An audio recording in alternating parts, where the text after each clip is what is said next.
చంద్రబాబు ప్రభుత్వాన్ని రాబిన్హుడ్ తో పోల్చారు వైసీపీ ఎమ్మెల్యే భూమా అఖిలప్రియ. పేదల పట్ల ఏపీ ప్రభుత్వం కనికరం చూపడం లేదని ఆరోపించారు. ప్రభుత్వం పెట్రోల్, డీజిల్ పై వ్యాట్ పెంచడం కరెక్ట్ కాదన్నారు.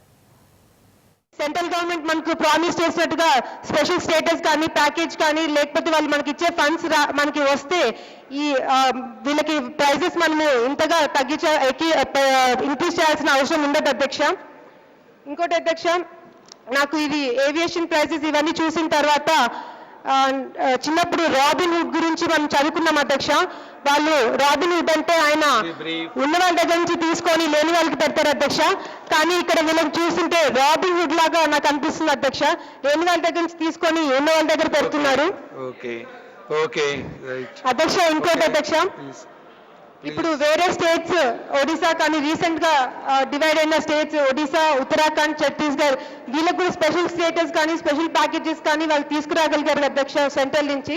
కానీ మన గవర్నమెంట్ మాత్రం తీసుకురాలేకపోయింది. ఎదర్ అది రావట్లేదు మనకు సెంట్రల్ నుంచి అంటే మీరు ప్రైజెస్ పెంచడం మేము అర్థం చేసుకోగలుగుతాము. కానీ వస్తున్నాయని చెప్పి మీరు ఇంత భారీగా ప్రైజెస్ పెంచడము చాలా అన్యాయం అని